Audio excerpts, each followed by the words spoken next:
We're taught that love can fix anything, that if we just love harder, wait longer, or prove our worth, the emotionally unavailable will finally choose us. But the truth is, avoidants don't change because of devotion. They retreat from it. The more you give, the more they run. Many people come into therapy devastated after a sudden emotional shutdown from a partner who once felt deeply invested. They describe the same confusion. I don't understand. He was so affectionate when we weren't together. He texted constantly. He said all the right things. And then the moment things got real, he disappeared. This is one of the most misunderstood dynamics in attachment psychology. Avoidantly attached partners don't fall in love through closeness. They fall in love through distance. They want connection, they want intimacy, they want love, but only when it stays just out of reach. What often shows up in these dynamics looks like this: hours of texting or messaging, emotional openness that happens from a distance, future-oriented talk that feels romantic and hopeful, expressions of longing when apart. On the surface, it looks like intimacy, but it's actually almost intimacy. Connection that feels safe because it doesn't require sustained vulnerability, accountability, or emotional exposure.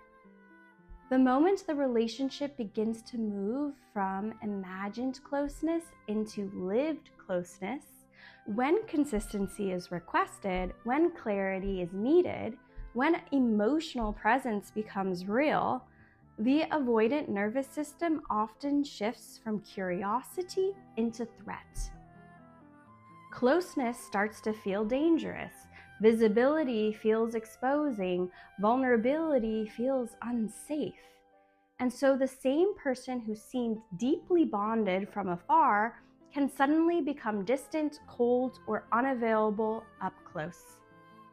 This is why when avoidant partners pull away, so many people ask, do they suddenly commit to someone else? Do they regret losing the connection?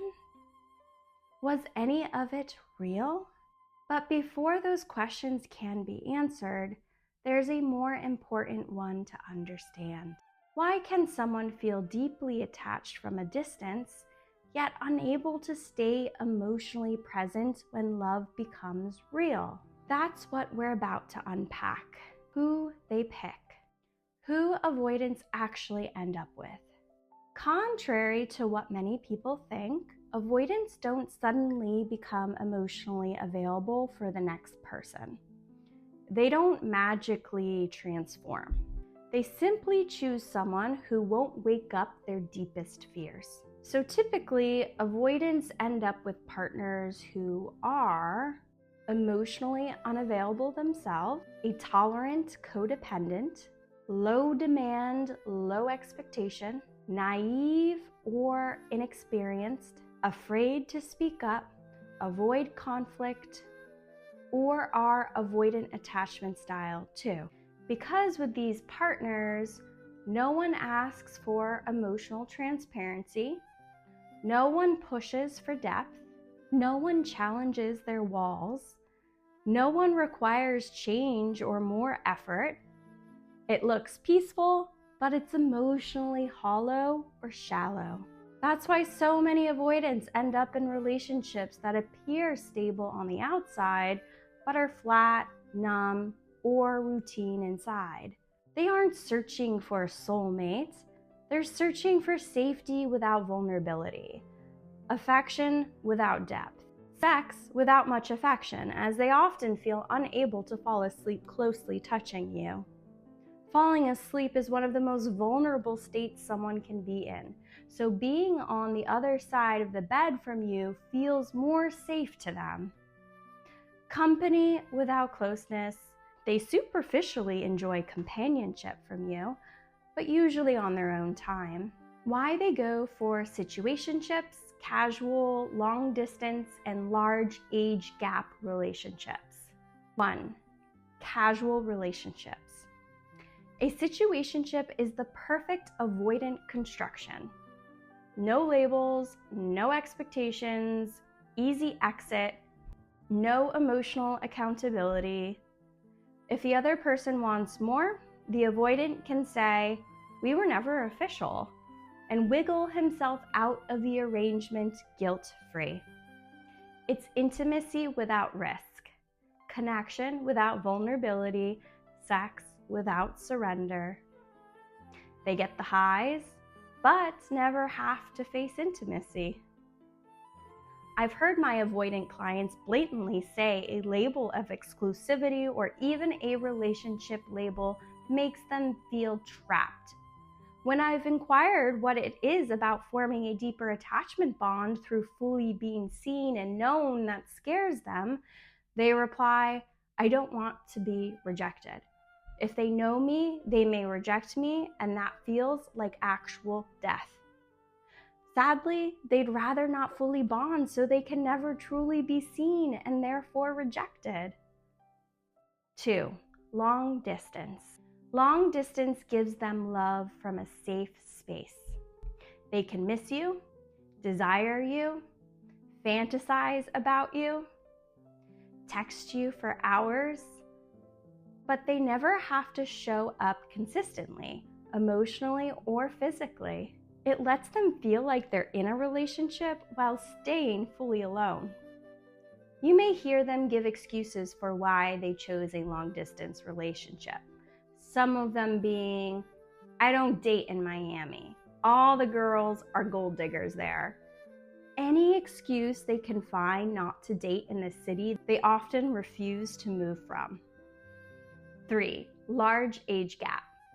Not always, but often, a younger or less experienced partner is easier to impress, less likely to challenge them, more likely to accept breadcrumbs, less likely to demand emotional intimacy, easier to manipulate, less likely to set boundaries and believe in their self-worth. It creates a power imbalance that feels like control. And control is their version of emotional safety. 4. Partners who are emotionally unavailable. Sometimes another avoidant who doesn't require much emotional depth or quality time. Sometimes someone anxious but too afraid to speak up. The anxious attachment style partner will allow them to take the lead, and out of fear of abandonment, they self-abandon to meet the avoidant's needs. Sometimes someone numb, detached, or inexperienced. There is no threat of depth, no confrontation, no vulnerability. It's quiet companionship, but emotionally dead or shallow. This is love that keeps them safe, not love that heals them. Why avoidants hunt for flaws? Here's something avoidants do that hurts the most. The moment they start feeling real closeness, they begin scanning you for flaws, not casually, intentionally. They look for anything wrong with you so they can justify disconnecting. "She's too emotional. He just gets on my nerves. She kind of gained weight. I don't like how they talk. We don't have enough shared interests. They're just not the right match. We fight too much," without examining whether their own behavior may be causing her to react a certain way. They don't do this because they're picky. They do it because finding flaws with the other person or with the connection gives them permission to retreat.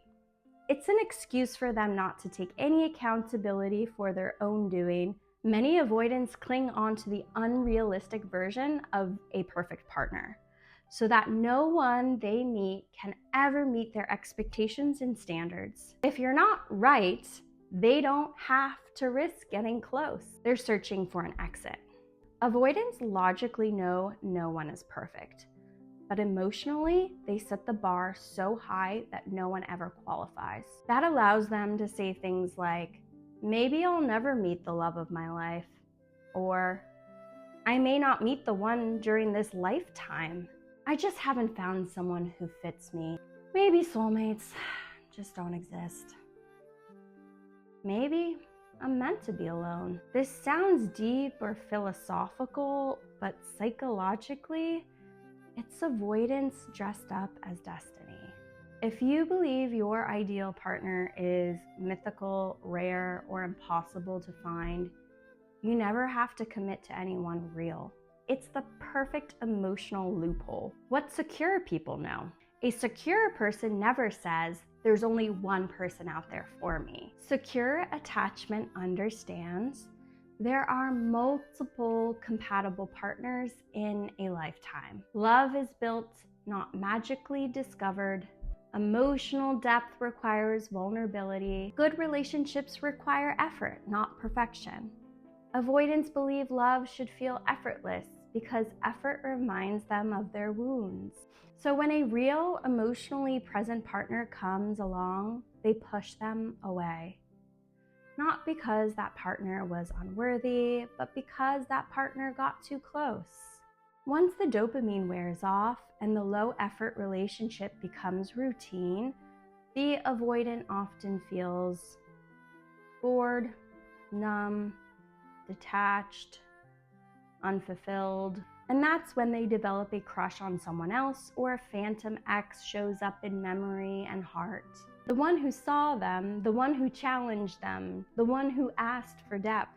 They start thinking about the person they left because shallow love doesn't satisfy them in the end. They don't always reach out, they don't always change, but they remember because true intimacy is rare for them. They need the fantasy of the crush or the phantom ex to keep afloat in their current relationship. They use these fantasies and sometimes more frequent porn to act as crutches so they don't cheat on their partner.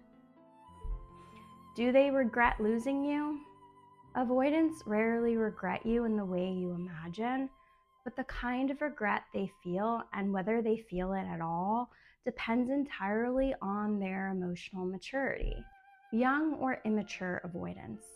Younger avoidants or avoidants who've never done inner work don't typically feel guilt. They feel relief, numbness, or justification. I knew it wasn't right. We weren't compatible. I just need space. To an immature avoidant, distance feels like clarity. Lack of emotion feels like evidence they made the right choice. They don't track their self-sabotage, they just reinforce it. This isn't because you weren't enough, it's because they don't have the internal capacity to recognize their own patterns yet.